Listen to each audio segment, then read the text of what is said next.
بدی میں بہت کشش ہے. انسان کی فطرت میں قربانی کرنا ذرا مشکل سے لکھا ہے. صوفیزم دنیا میں ان چند چیزوں میں سے ایک ہے جو سب سے زیادہ مس انڈرسٹوڈ ہے، لیکن پیر ان معنوں میں نہیں ہے جن معنوں میں میں اور آپ سمجھتے ہیں. تصوف کی ابتدا ہوئی تھی اس وقت جب جناب حضرت عمر رضی اللہ تعالیٰ عنہ کے دور حکومت میں اسلامی مملکت بڑی تیزی سے پھیلی اور 220 مربع میل پر ڈے کے حساب سے ایکسپینڈ. فقیر بھی اپنے کتارسس کرتا ہے. السلام علیکم. میں آپ سب کو خوش آمدید کہتا ہوں. آج کہے فقیر.org کے پروگرام ہے جس میں جناب سے سرفراز شاہ صاحب تشریف لا چکے ہیں. آپ سے خطاب کریں گے، آپ سے باتیں کریں گے، آپ کے سوالوں کے جواب دیں گے. سرفراز شاہ صاحب، سید سرفراز شاہ صاحب اس تعارف کے محتاج نہیں ہے.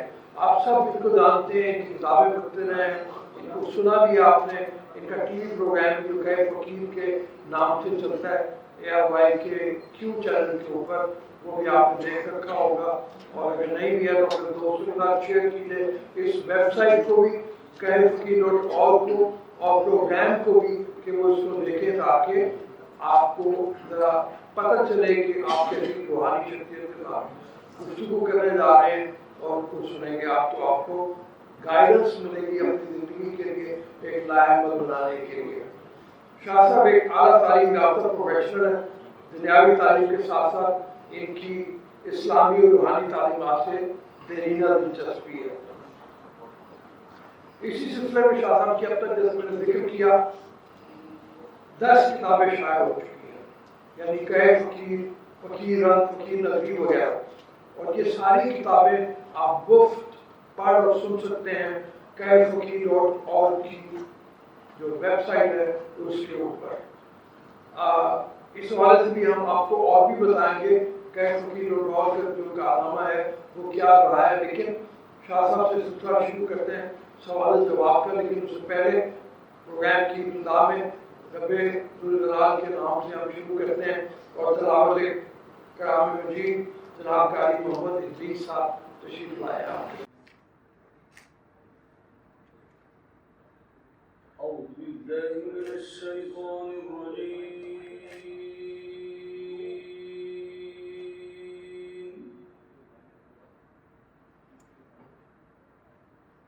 بسم الله الرحمن الرحيم.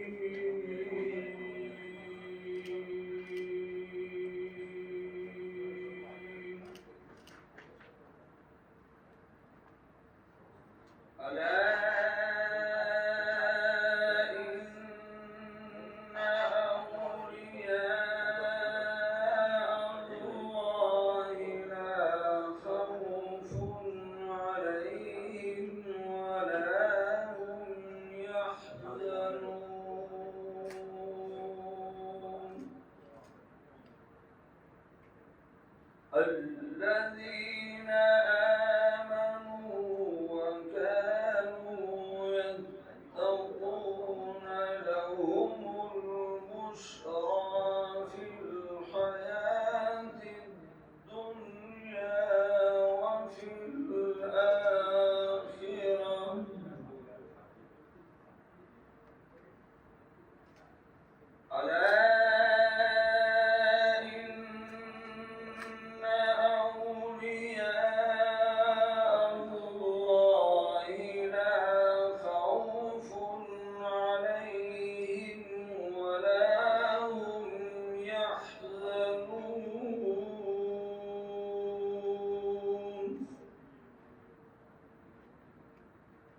الذين آمنوا وكانوا يتقون لهم البشرى في الحياة الدنيا وفي الآخرة.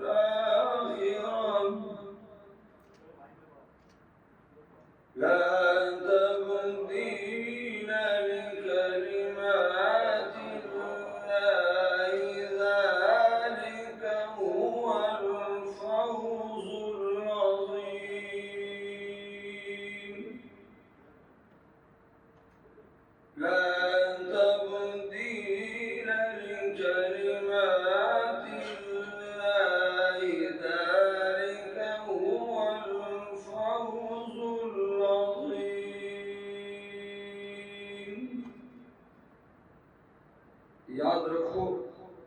کہ جو اللہ کے دوست ہیں ان کو نہ کوئی خوف ہوگا نہ وہ غمگین ہوں گے. یہ وہ لوگ ہیں جو ایمان لائے اور تقوی اختیار کیے رہے. ان کے لیے خوشخبری ہے دنیاوی زندگی میں بھی اور آخرت میں بھی. اللہ کی باتوں میں کوئی تبدیلی نہیں ہوتی. یہی زبردست کامیابی ہے. صدق اللہ العظیم. نعت کے لیے تشریف لائیں گے محمد شفیق صاحب. جناب تشریف لائیں. صلی اللہ علیہ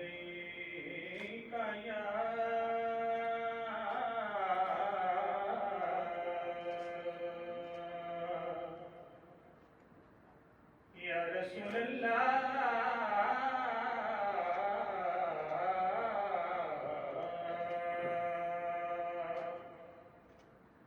وسلم علیک یا حبیب اللہ. ایک بے نام کو اعزاز نسب مل جائے. کاش مداح پیمبر خلق اب مل جائے. اور دینا کس قوم میں مظفر کو محبت اپنی جس قدر اس کے مقدر میں سب مل جائے. صلی اللہ علیہ یا رسول اللہ وسلم علیک یا حبیب اللہ. ہاں ایک میں ہی نہیں ان پر قربان زمانہ ہے. ایک میں ہی نہیں ان پر قربان زمانہ ہے. جو رب دو عالم کا